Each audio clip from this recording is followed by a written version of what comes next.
Hello everyone, and welcome to SUNUP. I'm Lyndall Stout. We begin today in Rogers County talking with a pecan grower who, like many other growers in the area, recently had some unwanted guests show up in the orchard. SUNUP's Curtis Hare picks up the story from there. I pick up limbs about every day, and I was quite surprised that we had this infestation on these bagworms. Billy Clark is going on 50 years as a pecan grower here in Rogers County, and he's never seen anything like this. Because I was only under the impression that they attacked cedar trees, but to my alarm, that's not the case. About 3 weeks ago, I got an email from a client. She had sent a picture with it, showed bagworms hanging from her hackberry trees all around her house. And I thought, this is odd. I've just never seen that big of infestation. And then Bill Clark called me a couple days later, and I came out here to visit his place, and the bagworms were really that bad. The bagworms are pretty much gone for the most part, but the full extent of the damage they've left behind is still to be determined. It's not going to affect anything this year unless it's going to affect us next year, because, you know, the leaves this year determines a lot on what you're going to do for next year. Well, it's kind of a catch-22 because a lot of the pecan growers in this area don't really have a crop that they're trying to protect. And since these don't really attack, you know, the pecans themselves, but go after the leaves, it's probably a good idea to, if you're managing them intensely, to do a spray once you see the damage, because you don't want the leaves to be completely gone. That affects next year's crop also. It's been a rough growing season for producers in this area. Before the worms showed up, a late April freeze arrived and may have ended this year's crop. It wasn't a very heavy freeze. It wasn't on very long, but it doesn't take very long either to knock your pecans off. And I think that was pretty much the deciding factor as whether it's going to have a crop or not. We've had 2 or 3 years. It's pretty depressing, but that's part of farming for everyone. It's some of the neighbors seem to think there might be some up in the top, which we can't determine that, but if it's just a few, we just have to leave those for the squirrels and blue jays, because you can't harvest a 10 or 20% crop. It costs you just as much to run around that tree and same amount to go over the cleaning table. If Billy's learned one thing in his 50 years of the farming life, things can go up just as quick as they went down. Maybe we're getting enough rest this year that there'll be a big crop and a good size and filled out good, and everything will go our way. Our extension fruit nut specialist Becky Carroll joins us now, and Becky, you know, we just saw from up in Collinsville the issues with bagworms. Mm-hmm. Is bagworms usually a problem that producers are going to have a lot of trouble with? Not normally. It's just been ideal conditions for bagworms, and I had a few more calls last year than normal too. And so once they get established in an area, those populations kind of build. But a lot of our growers that are managing their crop annually for pecan neck case bear, they don't see these problems unless the growers have lost their crop to freeze. They may not be spraying for pecan nut case bear, and that's usually an application in late May or early June. And so that's the perfect timing for controlling bagworms as well. And they're using the same products that are going to control bagworms and webworms later into the season. The past 2 years we've had early fall freezes and late spring freezes, and so some of our growers have lost their crop, and so they haven't been spraying for pecan nut case bear because there's no pecans on the tree. And so once you miss a couple of years, those populations may start to build. You know, you mentioned webworms in there, and you know that's more common, pest that we see, especially in pecan orchards. So you know, talk a little, just a quick update, kind of what are you seeing? What do you expect to see with webworms? Webworms normally are just a nuisance, And pecan growers don't like to see them in their trees, just like homeowners don't like to have them in their trees because they're ugly. Normally they'll just feed in one area. They don't expand out past that webbing, but it's just going to eat that one section. Now some years, not this year particularly, but in some times in maybe the southeastern part of the state, we've had outbreaks where it's defoliated trees. And if we go into the fall with no leaves, those trees won't be putting on a crop for next year either. So those are things to watch for. If it's just one limb, if they can open up that webbing just so predator insects or birds can get in there and feed, that's going to help it out. But if it's defoliating the tree, they may need to look at doing some type of spray. Becky, there might be, a lot of growers in the state might have, well, maybe not a lot, but some growers in the state might have an issue that they might not be aware of. Yeah, this year we've had really cool, wet conditions, and our growing season's been a little strange. And because we've been so wet and just the right temperatures, we're seeing a lot of scab development.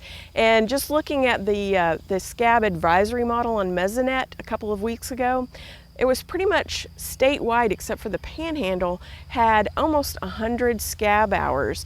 And some of our varieties only require about 10 hours before they start to see scab infections. And pecan scab is a disease that when it affects the leaves, you're going to see spots on those leaves. And then at the time that the nut is enlarging, you'll start to see some of these spots show up on the shucks. And if it gets bad enough, these will not size properly, and then they may drop off if it's completely covered, or they may not open properly at harvest time. Shifting gears, the last time we talked to you was in that October freeze. When that happened. We were actually talking to you when it was actually happening. Yes. But then, in February we got, the winter storm of the century, it felt like. So how has that impacted, the pecan crop? We saw a lot of trees with major limb damage. The ones that have the major ice damage, we may have lost up to 75% of our canopy on some of those trees. But right now, the limbs that were remaining have a good crop. Before we let you go, you actually have an event coming up for that, a lot of people in Oklahoma might be interested in. Yeah, we have a fruit and vegetable field day here at the station. We'll be hosting a field day August 9th from 9:30 to 11:30. And that event is going to be talking about some of our vegetable production, some of the research that's going on. And then we'll take a look at our fruit tree demonstration block and just how some of the fruit trees have fared this season. Alrighty, thanks, Becky. Becky Carroll, fruit nut specialist here at Oklahoma State University. And if you'd like a link to the field day that she mentioned, go to our website, SUNUP.okstate.edu.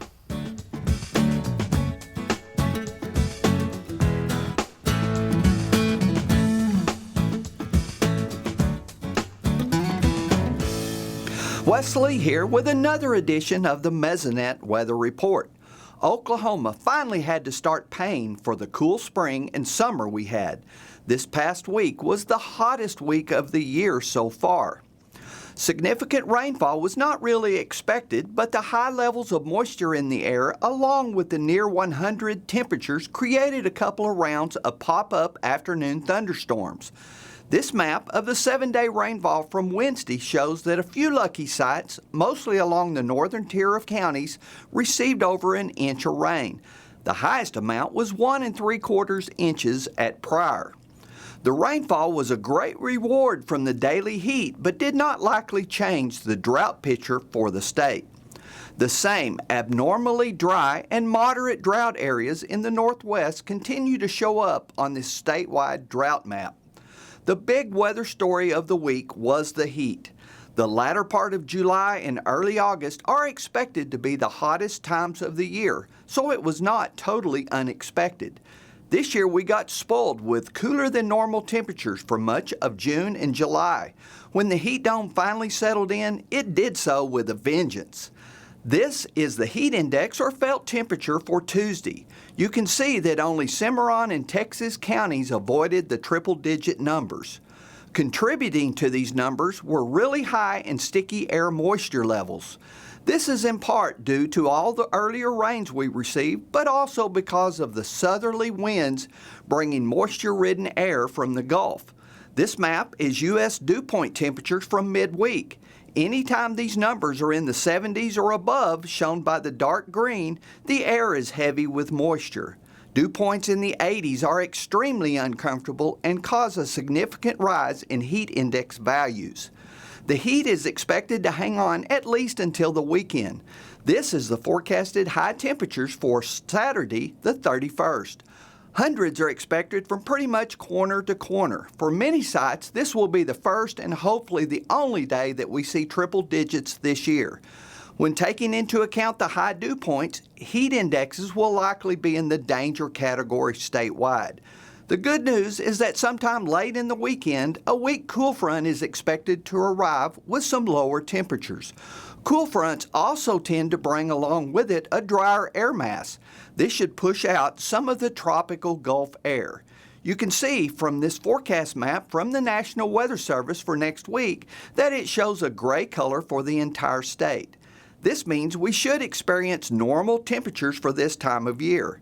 That does not necessarily mean cool temperatures, as normal highs should be 93 or 94 degrees. Unfortunately, rainfall next week is also expected to be normal for this dry time of year. If we see any rain, it will be a welcome blessing. Gary is expected to be back next week with hopefully some great weather conditions to discuss on the Mesonet Weather Report.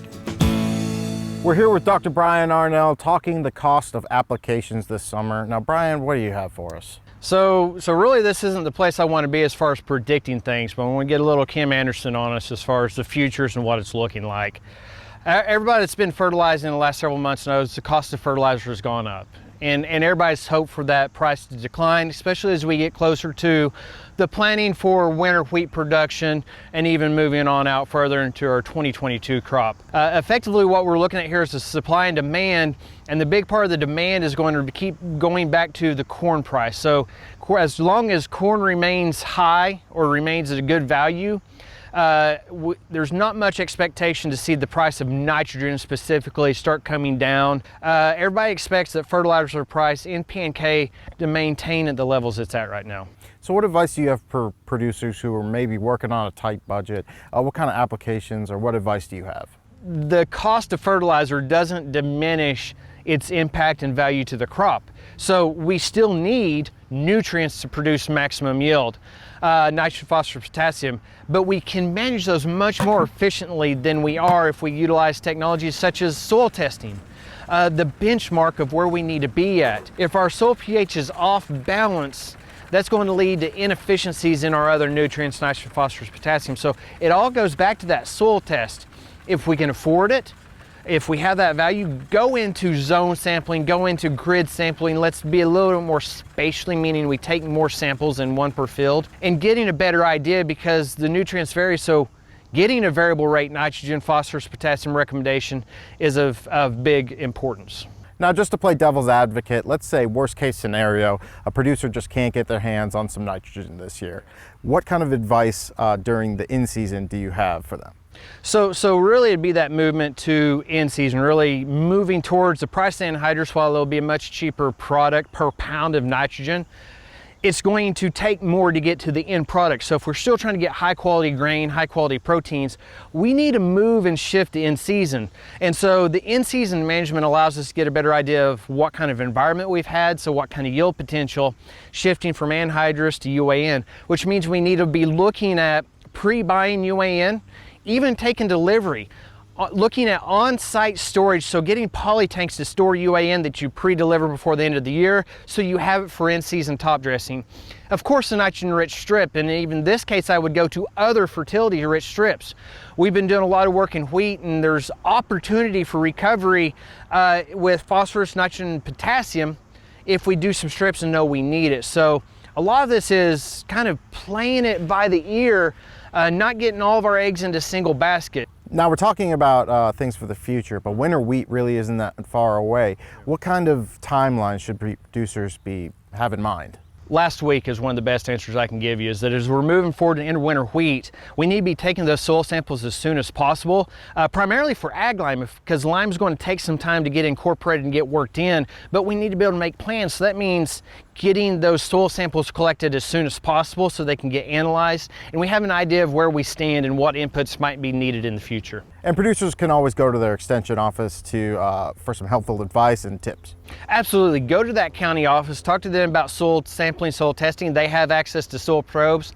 They have access to green seeker sensors and even push spreaders. So we can make sure that you have everything you need to go into the 2021-2022 winter wheat crop and be as successful and economically viable as possible. All right, thank you very much, Dr. Brian Arnall, Precision Nutrient Management Specialist here at Oklahoma State University.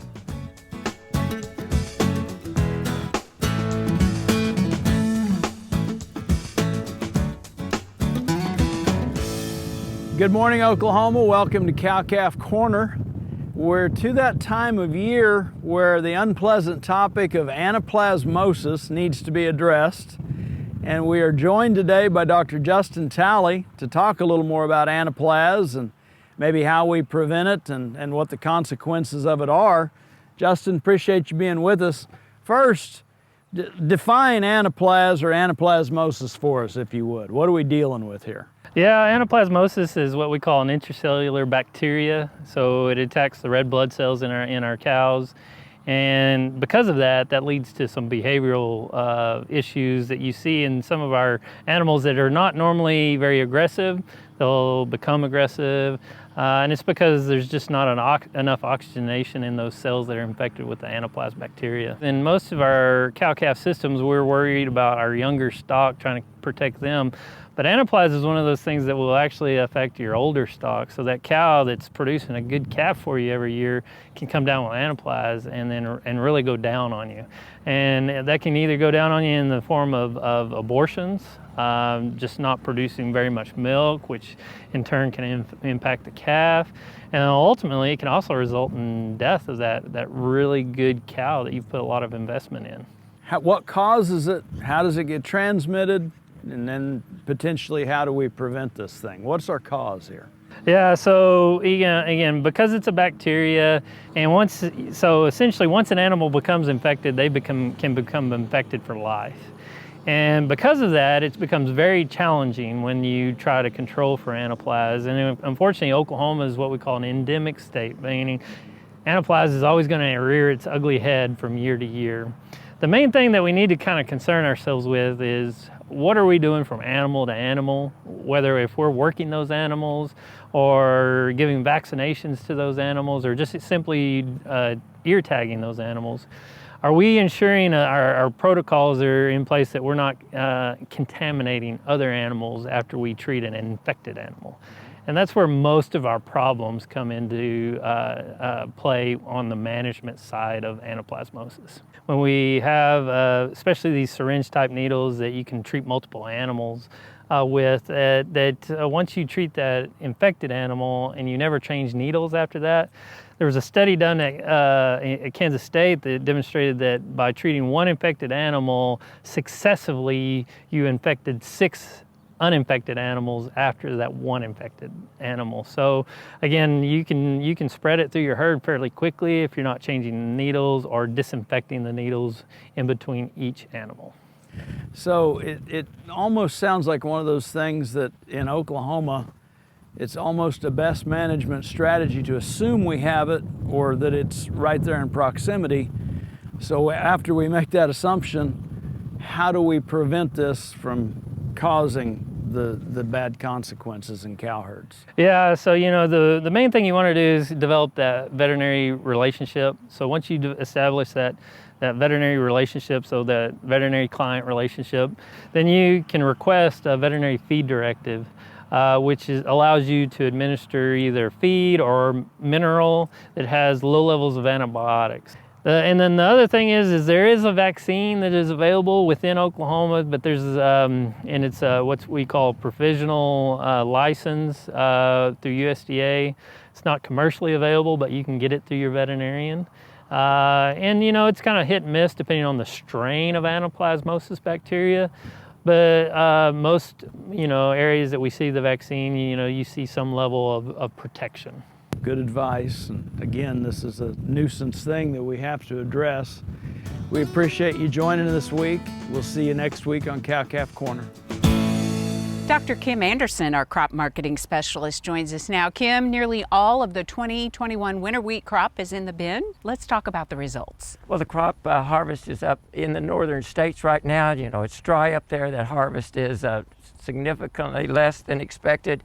You look at production of hard red winter wheat, it's around 800 million bushels. It's 660 last year, so significantly better crop. Your test weight's better than 60 pounds. Last year it was above 61, so slightly less, but still a number one wheat. Protein coming in around 11.4%. It was 11.9 last year, so slightly lower protein. Your soft red winter wheat, around 360 million bushels. That's above the 270 million from last year. All U.S. wheat production, it's been lowered to 1,750 million, down from 1,830 million last year. And as I said, we've got problems with the spring wheat crop, and that's, of course, impacting our prices. What's going on with wheat harvest around the world? It's going relatively good. We've probably got 60% of the world's wheat crop harvested. You know, 85% of the world's crops in the northern hemisphere. Production for the world, 29.1 billion bushels is the estimate. Russia is coming in a little less than expected. Ukraine more than expected. You look at the European Union, they're having not a record crop, but a near record crop. I think given the information right now, we probably won't get that 29.1 billion bushels. You know, last year's record was 28.5.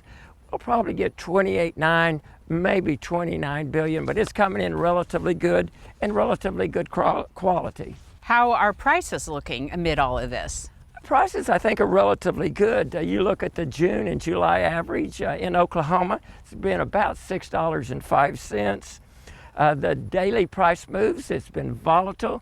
On the average, we've had a 9-cent plus or minus price move each day. On any given day, or the maximum, one day we had a 35-cent price decline, and another day we had a 35-cent price increase. And we've had several price increases or decreases above 20 cents. So a lot of volatility in the market right now. With this volatility that you mentioned, what should wheat producers be doing now? Well, our crop's in the bin, and wheat producers should already have a written marketing plan. There's no way that you can pick any given day and hit that high price. And when you've got a potential 35-cent up or down move in any given day, I'd say it's the time to do dollar cost averaging, just stagger it out over time. If they've got a good written marketing plan, stick with it. If they don't, write one. And now's the time to go back and debrief on the 2021 crop. What did they do right? What do they do wrong, and what actions can they take to improve their yields and their profit? And last but not least, let's talk about corn and soybean markets. Well, not as much volatility in those markets. Corn prices around $6.20 now for if you're delivering. The forward contract price for corn is $5.35. That's down from $6.85 in mid-June for the cash price and $6 for the forward contract. So you've had a relatively down trend established for corn over the last month and a half. Soybeans, they're relatively stable. Cash price $13.85. You can forward contract for $12.90. The forward contract price is up 10 cents from what it was a couple weeks ago. Some little volatility in corn and beans, but relatively good prices looking forward. Okay, Kim, thanks a lot. We'll see you next week. Well, it's been a couple weeks since we've talked to our livestock marketing specialist, Derrell Peel. And Derrell, there were some new USDA reports released, including the cattle on feed report. So what did that July report, show? The monthly cattle on feed report for July shows the on-feed inventory is down about 1.3% from a year ago. We're finally seeing these numbers tighten up, and that's really important. If you go back to February of this year, the monthly feedlot inventory was the highest level it had been for any month since sometime in 2006. So we carried over some cattle from last year, and that's created all kinds of problems in the fed cattle market this year. But what's happening now is seasonally, those numbers are sort of falling out from under that packing capacity constraint that's been a problem for us. So what about the mid-year report? The mid-year report confirms that overall cattle numbers are also declining, and we expected that, so there weren't really any surprises in this report. But the total cattle inventory was down. The beef cow inventory was down about 2%. beef replacement heifers was down, and the number that we calculate as the estimated feeder supplies is also smaller, which means that that feedlot inventory we were talking about, as it starts to build up seasonally in the fall, it still should stay below levels that will create the kind of problems in the fall and winter and next spring that we had this year. So we're overall looking at generally tighter numbers. This information, does this change your outlook for the overall year? It really doesn't. I mean, it kind of confirms what we've been expecting. I think it adds a little bit more emphasis to it, if anything. We sort of thought all along that the second half of the year, or at least by the end of the year, that we would be in substantially better shape. These markets are looking a bit more optimistic. Our forecasts are by the fourth quarter for sure to see, modest improvement in prices pretty much across the board for calves, for feeder cattle, for fed cattle. And so beef demand has been really good. Now we're getting the supply situation cleaned up a little bit. And so it looks really good going forward. So what's the hay and pasture situation looking like? You know, if you look around the country, obviously we have a lot of variation around the country. So we've got the extreme drought areas, in particular up in the northern plains. So North Dakota and Montana have some of the worst pasture conditions in the country, something like 80% poor to very poor conditions. In the southwest, where they have had drought for most of the last year, New Mexico, for example, has recently gotten some summer monsoon rains, and that's actually improving their conditions a little bit.